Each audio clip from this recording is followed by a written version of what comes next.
Ever feel like AI is everywhere, but you're not quite sure what it all means, you know, for you, like how it actually affects your life? It's a bit of a maze out there. Totally. And we're all trying to find our way through it. That's exactly why we're diving into this report from the European Parliament today. It's a dense one, I'll admit. Yeah, it's not exactly light reading, hmm but it's packed with crucial insights, and we're here to help you unpack them, make sense of it all. What I find refreshing is that it tackles those big, sometimes uncomfortable questions head on, like the whole black box problem in AI. Okay, black box, gotta love a good jargon term. Break that down for me. Imagine you ask an AI for a movie recommendation. Right, happens all the time. Right, so it suggests something you end up loving, but when you ask, why this movie, it just says because you liked those other films. No deeper explanation. Ah, so it's like, trust me, I'm the AI. Exactly. That's the black box. Hmm. The AI's decision-making is hidden even from the people who created it. Makes it incredibly hard to understand the why behind its actions. And that's a problem because Because these algorithms are making decisions that affect us, sometimes in significant ways, and if we don't understand how they're reaching those conclusions, it's like navigating blindfolded. okay, yeah, starting to see why that's an issue. Mm. But before we spiral into a black hole of AI anxiety, let's back up a bit. This report actually defines AI pretty clearly. It does, which is helpful. It says AI refers to systems that analyze their environment and then, here's the key, take action with a degree of autonomy to achieve specific goals. So it's not just about crunching data, it's about acting on it, making decisions, almost like a human would. Exactly. It's about intelligent behavior in machines. Okay, makes sense. But it also seems incredibly broad. I mean, where do you even start to untangle something that massive? It's helpful to think of AI not as this brand new thing, but something that's been evolving over time, in waves, actually. Ooh, I like a good wave metaphor. So what's wave one? Take us back to the beginning. Wave one is what we call good old-fashioned AI. We're talking expert systems, fuzzy logic, basically, pre-programmed rules based on human expertise. Like that classic idea of the AI doctor. You feed a computer a bunch of medical textbooks, and boom, instant diagnosis. Precisely. Think of it like those early chess-playing programs. They didn't really think like humans, but they had a massive database of moves and strategies. So kind of like a superpowered, rule-following robot. In a sense, yes. A more modern example would be tax software. You input your information, it applies the preset rules, and out pops your tax liability. Okay, so wave one is transparent, rule-based, but maybe a little less intelligent than what we typically picture with AI today. What changed with wave two? Wave two is where things get really interesting. This is the era of machine learning, where systems learn from data instead of explicit programming. And at the heart of it are neural networks. Neural networks. Those brain-inspired systems everyone's buzzing about. But how do they actually learn? It seems kind of magical. It's more about math than magic. Imagine teaching a dog a new trick. Okay. Lots of treats and praise. Exactly. Positive reinforcement. You're not programming the dog with code. You're rewarding it for getting closer to the desired behavior. And with neural networks, the treat is data. Precisely. Through a process called backpropagation, the network adjusts its internal connections based on the data it's fed, getting smarter with each attempt, just like that dog learning to sit. So it's like recognizing patterns in the data and using those to make predictions or decisions. Exactly. And that's the technology behind things like personalized recommendations online, image recognition, even language translation. Wow. Okay, that's actually pretty mind-blowing. And this leads us to another big term in wave two, evolutionary training. Am I right? You are. This is where we start to see AI that can essentially teach itself, like those algorithms that master complex video games, sometimes even surpassing human capabilities. Wait, hold on. You're saying we have algorithms evolving on their own, getting better at tasks without human input. That's both amazing and slightly terrifying. It is pretty wild, isn't it? It is. So where do we even go from there? What's next on the AI horizon? Wave 3. That's where we really dive into the unknown, the future of AI. And it gets, well, pretty mind-blowing. Okay, lay it on me. What's on the horizon? Think AI that can actually explain its reasoning. So no more black box. We get to peek inside. Exactly. We're talking about systems that are transparent, accountable, and that's not all. We're also looking at things like quantum computing.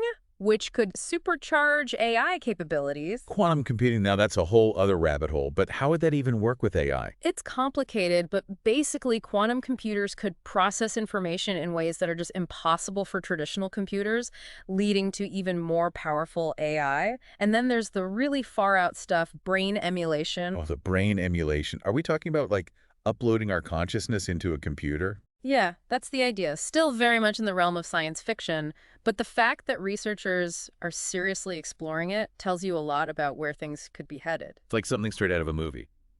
Speaking of movies, remember those AI agents that were making headlines for booking a dinner reservation over the phone? I do. That's a perfect example of how fast this technology is advancing. We're moving way beyond those early rule-based systems. Yeah, from tax software to AI that can hold a conversation and make a reservation.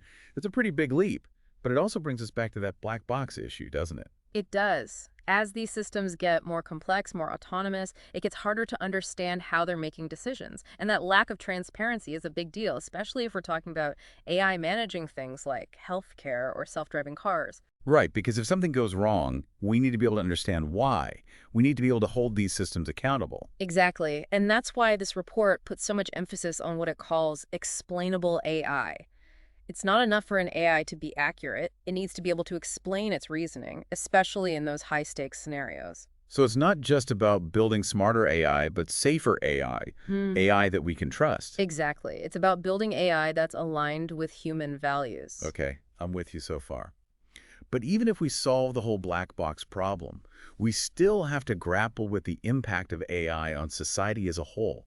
Like, what happens to jobs when AI can automate even more tasks? That's got to be on everyone's mind. Absolutely. And this report doesn't shy away from that question at all. It actually presents both sides of the coin, the optimistic view and the, well, let's call it the concerning view. Okay, so walk me through it. Let's start with the optimistic scenario. Give me some hope here. All right, so the optimists believe that AI will free us from those repetitive, mundane tasks, the ones data entry, scheduling, things like that, and that this will free us up to focus on more creative, fulfilling work. So AI takes over the boring stuff, and humans get to be more, well, human. I like the sound of that. But what about the flip side? What are the concerns? The big concern is job displacement, that this wave of automation could lead to widespread job losses and potentially even exacerbate existing inequalities. Okay, yeah, that's the part that keeps people up at night. The fear that robots are coming for our jobs. Right. And it's not just about the number of jobs lost, but also the types of jobs. It's about making sure that the benefits of AI are shared by everyone, not just a select few. Which is why a lot of experts are calling for things like retraining programs and a stronger social safety net to help people adapt to these changes. That's like, we need a plan, not just for building new technology, but for building a future where everyone benefits from it. Absolutely. And that brings us to another really crucial aspect highlighted in the report, human autonomy. Human autonomy. Okay, now we're getting philosophical. What does that even mean in the age of AI? So human autonomy, it's a big one.